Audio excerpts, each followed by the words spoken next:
예배 나온 여러분들 한 사람 한 사람을 주님의 이름으로 축복합니다. 여러 곳에서 더위로 또 홍수로 많은 사람들이 어려움을 겪고 있고, 또 우리도 일상생활하는 것도 참 어려운 그런 시간들을 지나가고 있습니다. 제가 이제 말 안 해도 다 아시죠? 여름은 지나갑니다. 가을이 오니까 여러분 힘든 때를 또 잘 참으시면서 여러분들에게 또 성숙의 기회가 되었으면 좋겠고요. 이제 아마 이번 주부터 시작해서 우리 교회 팀들이 아마 이번 주에도 좀 많이 나가 있습니다. 이제 우리들이 여기에서 예배를 드리기도 하지만 섬기는 자들로 인하여 여러 곳에 가서 또 사역들이 이루어지고 있는데, 이번 여름 사역을 위해서 여러분들이 잘 기도해 주시고, 그래서 7, 8월 2달 동안은 교인들은 많이 나가지만 저는 강단을 꼭 지키려고 합니다. 아무튼 영적으로도 우리들이 지금 새로워지고 사역이 풍성해지는 사역 박람회를 통해서 해외 선교에 대한 소개를 잠깐 드렸는데, 해외 선교에 관심이 있는 분들은 나갈 때 여러분들 문의하시면 여러분들이 어떤 부분에서든지 다 참여할 수 있으니까 그렇게 알고 여러분들의 사역이 풍성해졌으면 좋겠습니다. 자, 우리 이 시간 같이 좀 인사하고 말씀을 나누었으면 좋겠는데, 오늘 예배를 여기서 못 드리는 우리 만나교회 식구들이 많이 있습니다. 다른 데 사역을 떠나 있는데 그 사람들에게, 또 이 예배를 사모하는 많은 이들이 전국 또 세계 곳곳에 많이 있는데, 덥지만 주의 이름으로 축복합니다 하며 인사를 좀 나눠줬으면, 덥지만은 빼시고 주의 이름으로 축복합니다 손을 들어 한번 인사하겠습니다. 주의 이름으로 축복합니다. 네, 고맙습니다. 산상수훈 말씀을 시작한 지 벌써 10주째가 됩니다. 이제 반을 넘어가게 되었습니다. 오늘 예수님께서 이렇게 기도하라 라고 하는 기도에 대한 말씀을 알려주고 있는데, 오늘 주제를 저는 단순하게 라고 잡아보았습니다. 오늘 이 말씀을 우리들이 함께 묵상하는 시간이 되었으면 좋겠습니다. 제가 지난주에 국회 세미나실에서 모임이 있었습니다. 결핵 퇴치와 한반도 평화통일 프로세스, 거창한 그런 제목의 어떤 세미나가 있었습니다. 제가 먼저 가서 앞자리에 이렇게 앉아있고, 저도 한 순서를 맡고 있었기 때문에 이렇게 기다리고 있는데, 한 국회의원이 들어오더니 준비하는 사람에게 악수하면서 이렇게 이야기를 하더라고요. 사실 나 못 오는 건데 여기 왔어. 그러면서 국회의원들이 많이 들어서기 시작했어요. 여러분들 혹시 그 유진벨 재단의 우리 선교사의 4대손이죠 임요한 박사를 여러분들이 아실 거예요. 그분이 제 옆에 있다가 이렇게 얘기합니다. 목사님, 저 사람들 자기 순서 끝나면 다 갑니다. 보세요. 근데 축사를 하고 순서가 끝나고 막상 세미나가 시작이 되지 않았는데, 제 축사가 제일 마지막 시간이었습니다. 제가 그분 이야기를 듣고 나가지 말라고 얘기를 하려고 올라갔는데 이미 다 갔어요, 국회의원들은. 제가 어떤 국회의원들을 희화하거나 그 사람들을 욕하려고 하는 것들이 아닙니다. 우리들의 모습이 다 그러합니다. 우리들은 내가 못 올 곳에 내가 이렇게 온 것을 좀 알아주십시오. 우리는 무언가 생색내기를 원하는 사람들인 것 같습니다. 오늘 예수님께서 우리들에게 무척 큰 도전을 하고 계십니다. 여러분들이 기도할 때에 그 기도가 하나님 앞에 어떤 모습인가, 여러분들이 생색을 내고 있는가, 하나님 앞에 어떤 동기로 기도하고 있는가, 아주 본질적인 또 신앙의 모습을 우리들에게 묻고 계십니다. 제가 산상수훈을 이렇게 묵상하면서 하나님께서 정말 매일 저에게 눈물을 주세요. 왜 그런지 모르겠어요. 오늘도 말씀을 전하기 전에 뒤에서 찬양을 하면서 여러분들을 바라보며 하나님께서 제 마음에, 하나님, 우리 교인들이 오늘 여기에 그냥 왔다 가는 사람들이 아니라 오늘 하나님의 말씀이 그들의 삶에 살아 움직이게 하여 주세요. 왜 그냥 왔다 가는 교인들을 바라보며 마음이 너무 아픈 거예요. 하나님의 마음이 어떠하실까? 예수님께서 어떤 심정으로 이 산상수훈 말씀을 제자들에게 말씀하고 계셨을까? 제가 다는 모르겠지만 예수님께서 저와 같은 그런 안타까운 마음을 가지고 그 모여든 사람들을 바라보지 않으셨을까라는 생각이 들어요. 오늘 본문 말씀을 조금 쉽게 메시지 성경으로 제가 읽어드립니다. 또 너희가 하나님 앞에 나아갈 때도 연극하지 마라. 너희는 이렇게 하여라. 하나님 앞에서 연극하고 싶은 유혹이 들지 않도록 조용하고 한적한 곳을 찾아라. 할 수 있는 한 단순하고 솔직하게 그 자리에 있어라. 그러면 초점이 너희에게서 하나님에게로 옮겨지고 그분의 은혜가 느껴지기 시작할 것이다. 저는 사실 이 말씀 한마디로 오늘 제가 할 설교는 다 했어요.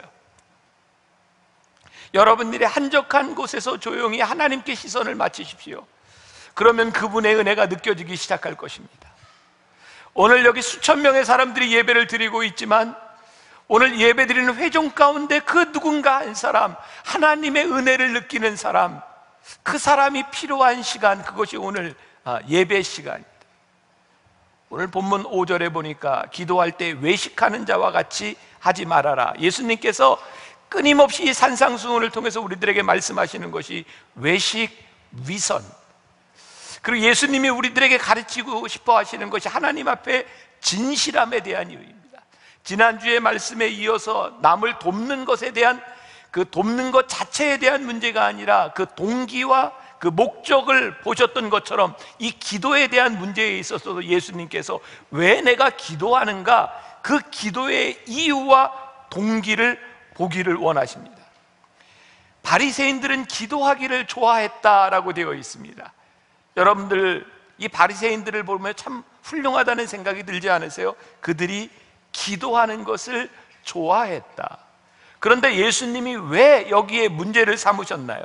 그들이 좋아하는 기도는 하나님을 대상으로 해서 기도하는 그 기도의 좋아함이 아니라 자신들이 기도하는 것을 즐겼다. 즉 기도를 통해서 그들의 공적이 드러나고 그들의 의가 드러나고 그들의 믿음 생활이 누군가에게 드러나는 것을 즐겼다. 기도를 즐기는 것이 잘못된 것이 아니라 그 기도를 즐기는, 기도를 좋아하는 동기가 잘못되었다라고 말씀하고 있어요. 그들은 기도가 생활화되어 있었습니다. 회당에서도 사람이 많이 다니는 곳에서도 그들은 개의치 않고 기도를 했습니다. 아마도 처음 이들이 그렇게 기도를 하기 시작했을 때 이유는 분명했을 겁니다. 우리가 사람이 있는 곳에서나 없는 곳에서나 우리들이 하나님의 백성임이 분명합니다. 그래서 그들은 어느 곳에서나 기도하는 사람들이었습니다. 그런데 언제부터인가 하나님과의 관계 속에 있었던 그들의 믿음이 누군가에게 드러나는 내 모습으로 바뀌어지기 시작합니다. 여러분, 이런 예가 적절할지 모르겠어요. 찬양을 할 때 고민하는 분들이 많이 있습니다. 은혜가 되는데 내가 손을 들고 찬양할까 말까, 그런 고민들 도 안 하는 분이 있죠. 내가 이게 이 나이에 내가 이 모습으로 이렇게 손을 들고 찬양할까? 그때 찬양할 때 손을 드는 것은 용기가 필요합니다. 왜? 이것은 사람 앞에서가 아니라 내가 하나님 앞에서 찬양하려고 하는 용기. 그런데 어느 순간부터인가 그 용기가 하나님 앞에 찬양했던 내 모습이 이렇게 바뀌어지기 시작합니다. 이 모습을 누가 보고 있을까? 그래서 손을 들 때 가능하면 좀 멋지게, 그리고 또 왜 손을 드는 걸 방송이 또 이렇게 포커스를 잡는지, 이제 인상도 중요해. 그러가면서 언제부터인가 내가 하나님 앞에 순수했던 모습이 아니라 내가 누구에게 보이기 원하는 모습. 저는 기도할 때 가슴에 손을 얹고 기도하는 것을 참 좋아했습니다. 왜냐하면 내가 가슴에 손을 얹으며 하나님 앞에 내 진심으로 기도하기를 원했고, 우리 성도들을 위해 기도할 때 제 가슴에 손을 얹고 기도하며 참 많이 울었어요. 그런데 언제부터인가 제가 기도하면서 사람들이 내 기도하는 모습을 보고 있겠지, 내 모습이 어떠해야 조금 더 거룩할 수 있을까? 아마 예수님께서 바리새인들을 바라보며, 기도하는 그들을 바라보며 그 모습을 보셨던 것 같아요. 너희들이 시작할 때는 너희들이 하나님 앞에 진심으로 시작했을지 모르지만 너희들에게 돌아오는 것이 칭찬이 되고 너희들에게 돌아오는 것이 거룩이라고 하는 이름이 되기 시작하면서 너희들은 하나님과의 관계가 끊어지기 시작해요. 예수님이 정말 마음이 아프셨던 것 같아요. 오늘 예배드리는 여러분들을 향해서, 그래, 내가 오늘 여기 예배자로 나와 있지만 참 무섭지 않니? 내가 찬양하고 기도하고 말씀을 듣는 순간 너희들의 예배와 기도가 하나님과 관계가 없어져 버렸다. 너희들이 그렇게 거룩하게 예배하는 모습 가운데 하나님은 너희들의 관계 속에 계시지 않다. 언제부터인가 위선적이고 언제부터인가 지극히 익숙한 형태의 모습으로 나와 있는 우리들에게 오늘 이 기도의 모습에 대하여 예수님께서 도전하고 계십니다. 너희는 이렇게 기도해라.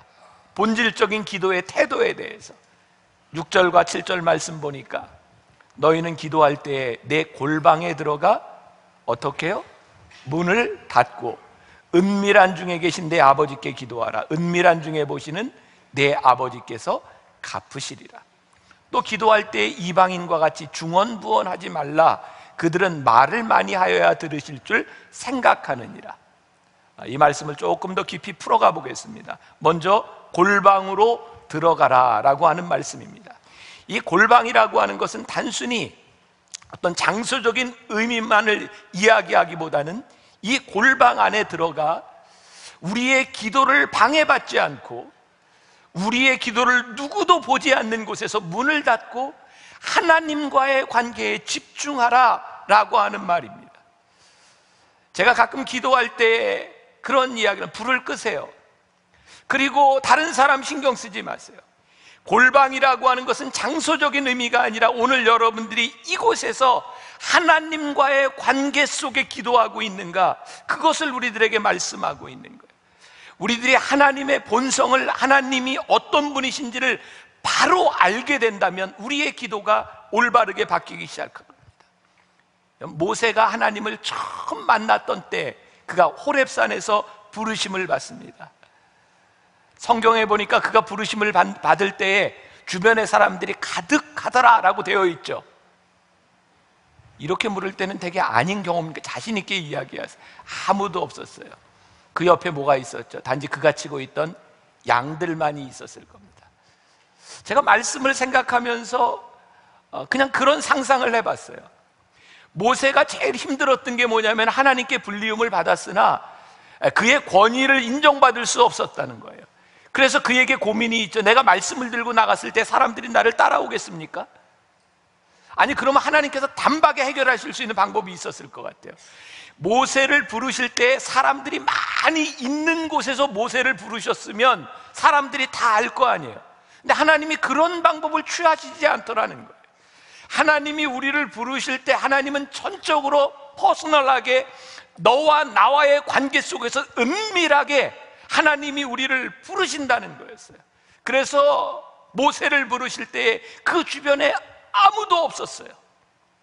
우리가 잘 알고 있는 엘리야 선지자가 그가 850명의 선지자들과 이방 선지자들과 싸워서 이기고, 그러나 그가 탈진했을 때에 로뎀 나무 아래 누워서 그가 죽기를 구하였을 만큼 그렇게 힘들었을 때에 하나님께서 그를 먹이시고 입히시고 그가 호렙산에 들어가 있을 때에 바람 소리 가운데서도 돌풍 가운데서도 들리지 않던 하나님의 음성이 미세한 음성 가운데서 엘리야에게 들리기 시작합니다.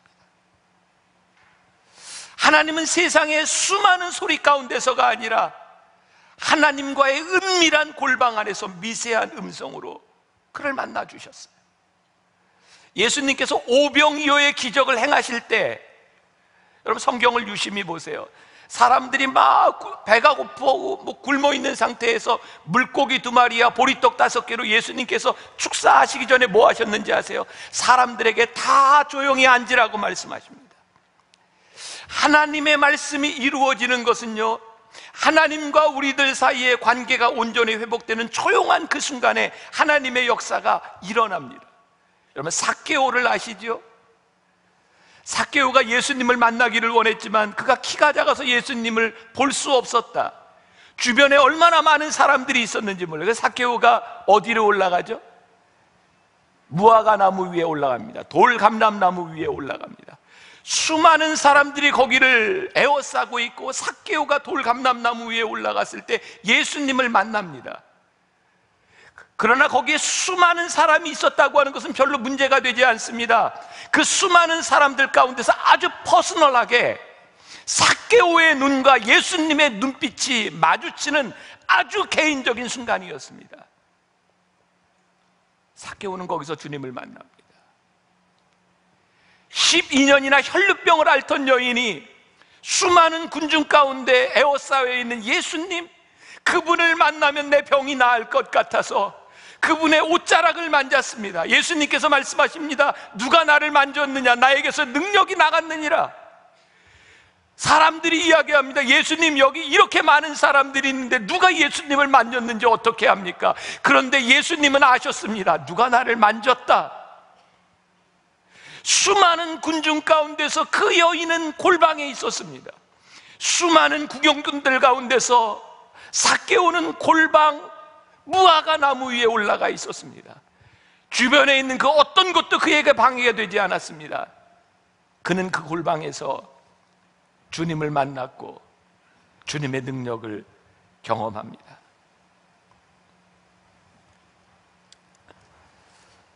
제가 목사가 되어서 은혜를 받을 때 제일 창피했던 것이 은혜를 받고 흘리는 눈물이었습니다. 은혜를 받는데 눈물을 흘리는 게 얼마나 창피했는지 제가 쏟아지는 눈물을 주체할 수가 없었어요. 어느 순간 제가 마음에 결심을 했습니다. 주변에 누가 있는 것이 중요한 것이 아니라 이곳이 나의 골방이다. 사람들이 많이 있었지만 그 다음에 제가 흘리는 눈물과 하나님과의 만남은 다른 누구와 아무 상관이 없었어요. 저는 그냥 주님 앞에서 눈물을 흘렸을 뿐이었어요. 오늘 제가 이 강단에 올라오며 하나님께서 저에게 주셨던 말, 하나님, 우리 교인들이 언제부터인가 이 회중들 가운데 묻혀서 하나님과의 관계가 끊어지지 아니하도록 오늘 이 자리가 믿음의 기도의 골방이 되게 하여 주옵소서. 하나님을 만나는 자리가 되게 하여 주옵소서. 혈루병 앓던 여인이 예수님을 만졌던 그 손길이 일어나는 곳이 되게 하여 주옵소서. 오늘 이곳이 여러분들에게 기도의 골방이 되기를 간절히 소원합니다. 은밀한 중에 계시는 내 아버지께 기도하라. 하나님과의 관계는, 교제는 공간에 대한 문제가 아니라 관계의 문제입니다. 여러분, 이 말씀을 오해하지 마세요. 여기서 너는 이라고 하는 말, 그것은 기도할 때 너는, 이 말은 단수로 되어 있어요. 여러분들이 언제든지 여러분들의 동료들과 함께 기도할 수 있어요. 그것을 막는 것이 아니에요. 그러나 너는 기도할 때 하나님만을 바라보아라. 오늘 참 좋은 찬양이 있어서 여러분들과 함께 좀 듣고 말씀을 이어가려고 합니다. 잘 모르시는 찬양일 거예요. 가사에 집중하십시오. 시선이라고 하는 찬양인데 오늘 말씀의 주제와 너무 잘 맞아서 제가 갑자기 좀 준비를 좀 하라고 했습니다. 우리 시선이라고 하는 찬양, 여러분들 가사에 한번 집중했으면 좋겠습니다.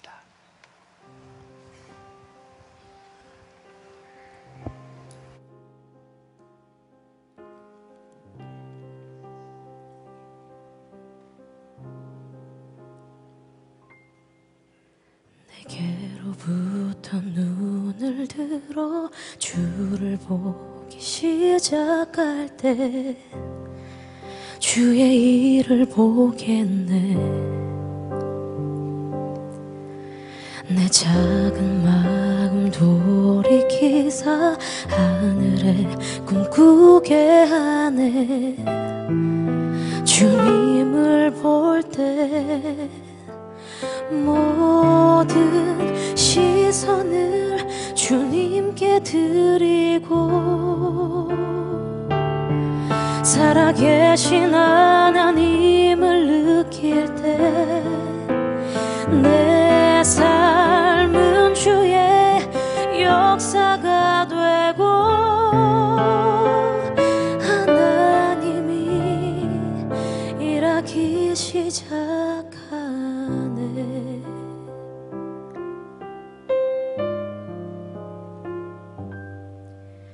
성령이 나를 변화시켜 모든 두려움 사라질 때 주의 일을 보겠네. 황폐한 땅 한가운데서 주님 마음 알게 되리. 주님을 볼 때 모든 시선을 주님께 드리고 전능하신 하나님을 느낄 때 내 삶은 주의 나라가 되고 하나님이 일하기 시작하네. 모든 시선을 주님께 드리고 살아계신 하나님을 느낄 때 내 삶은 주의 역사가 되고 하나님이 일하기 시작하네. 모든 시선을 주님께 드리고 전능하신 하나님을 느낄 때 세상은 주의 나라가 되고 하나님이 일하기 시작하네.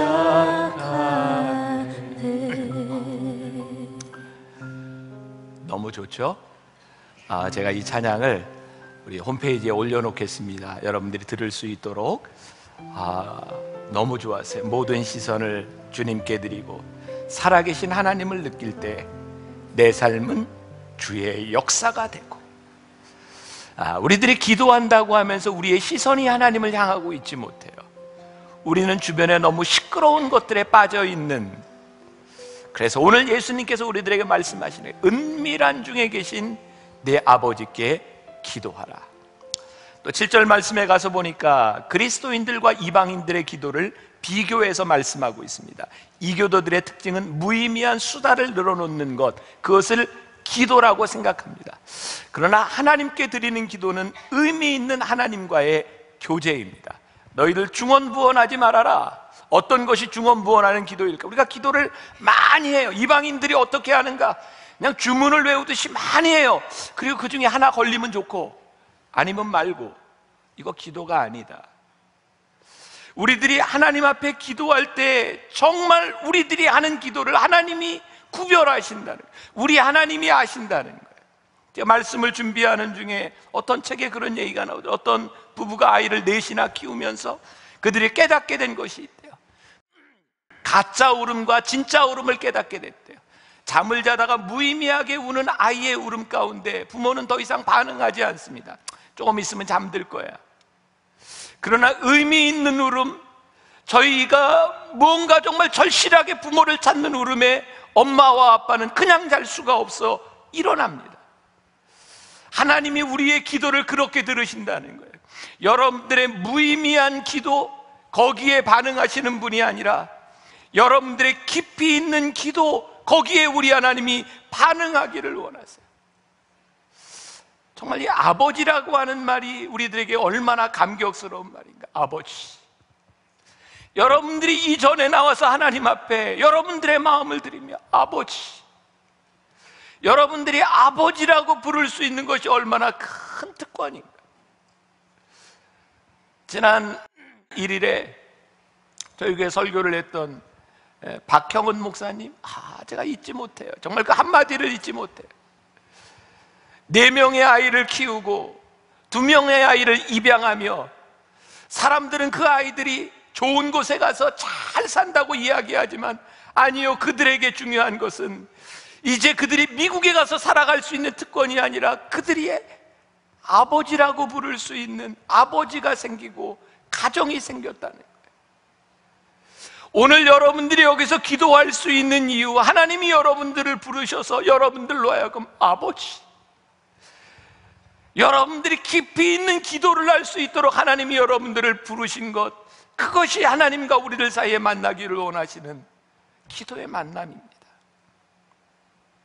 더 많은 기도에 양을 투자하려고 하는 것이 아니라 하나님 앞에 우리들이 인격적으로 나올 수 있는 모습.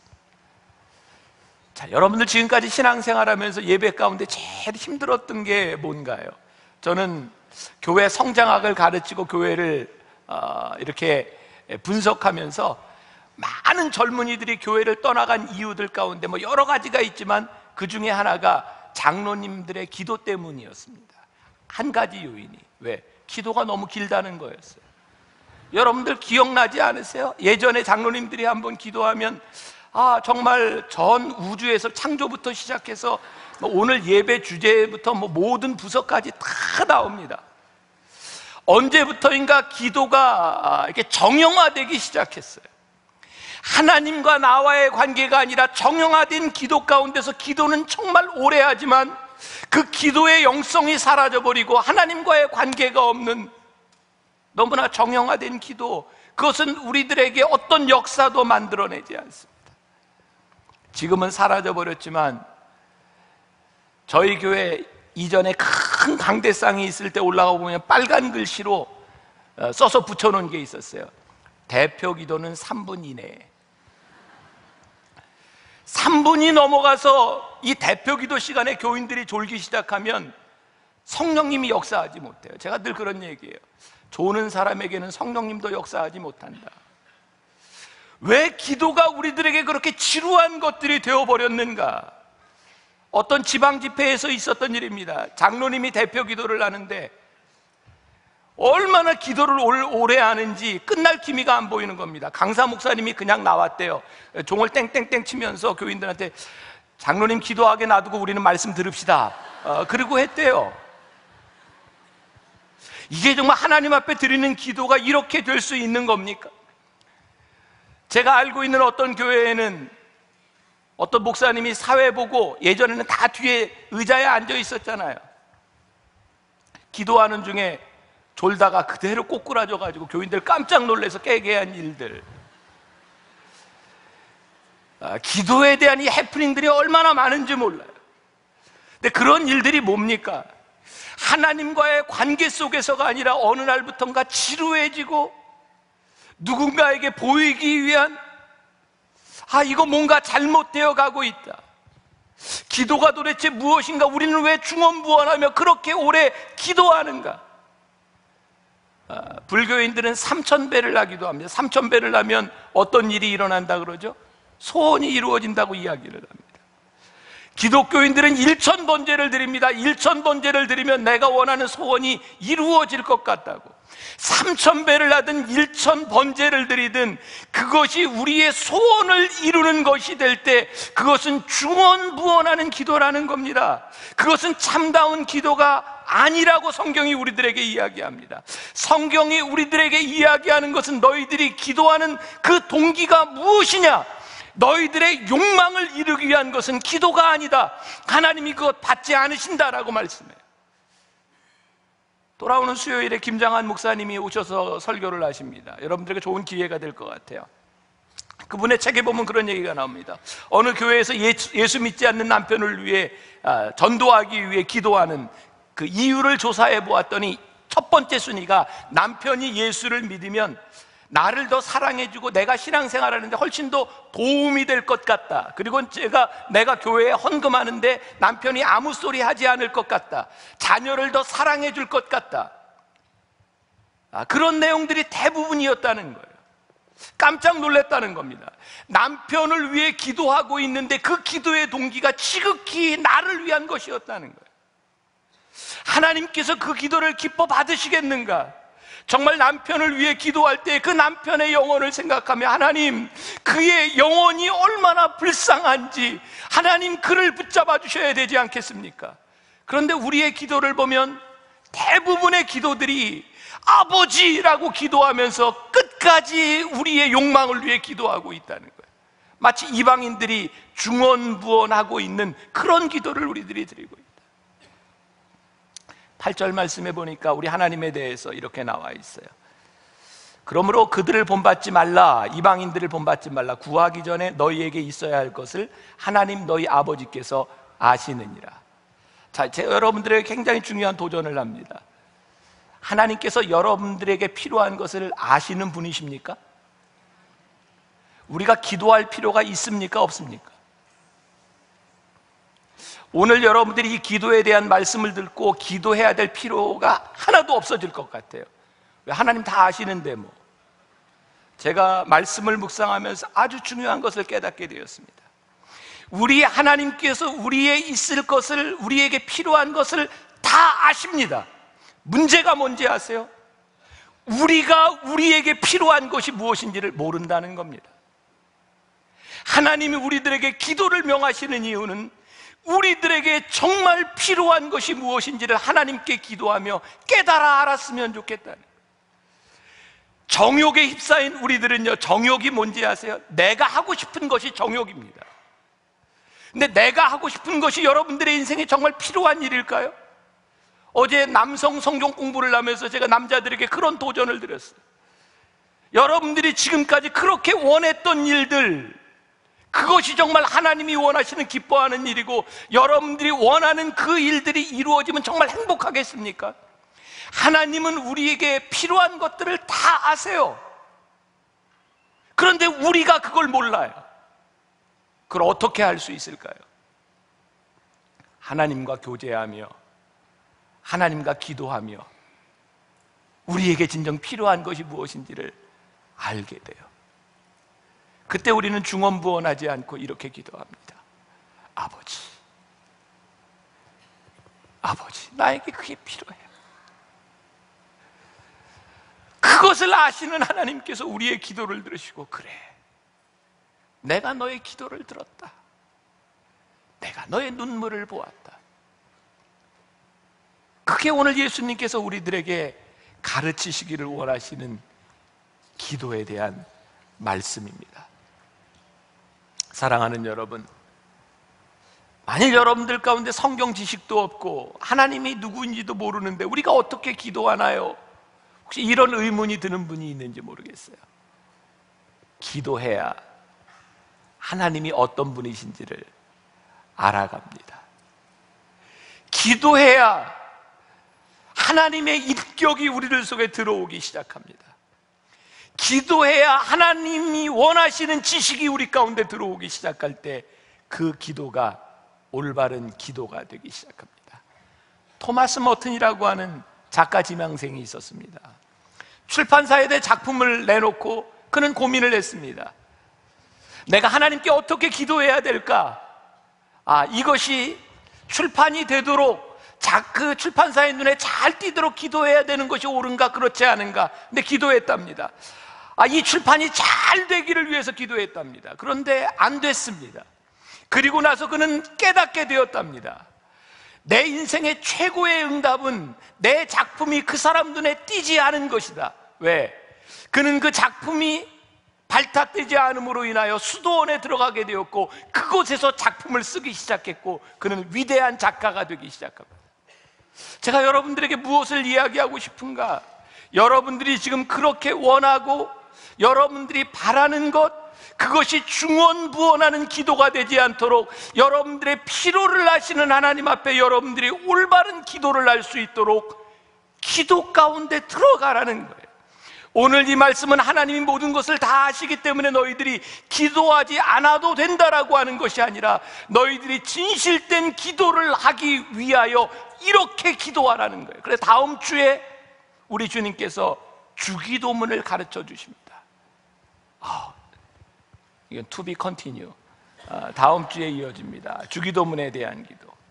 이방인들의 기도가 자기의 욕구를 채우려고 하는 기도였다면 이제 이방인들과 다른 기도, 하나님의 뜻을 구하는 기도, 모든 것을 아시는 하나님 앞에 우리들이 기도할 수 있는 것, 이렇게 기도할 때 우리는 소명자가 됩니다. 저는 오늘 여기 있는 여러분들이 하나님 앞에 귀한 소명자들이 되시기를 간절히 소원합니다.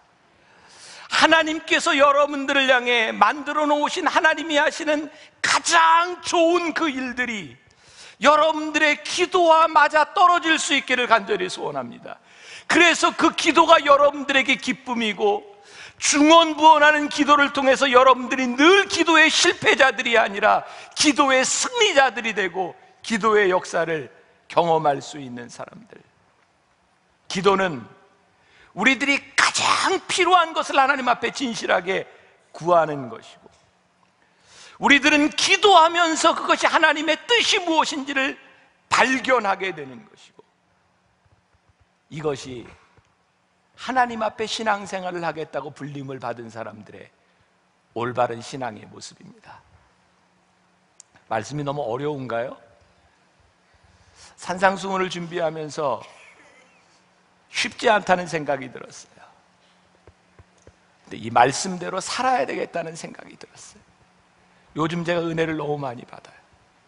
말씀을 묵상하면서 하나님이 우리들에게 이런 말씀을, 그렇게 하나님을 바라보고 살라고, 하나님을 바라보고 기도하라고 이 말씀을 우리들에게 주셨구나.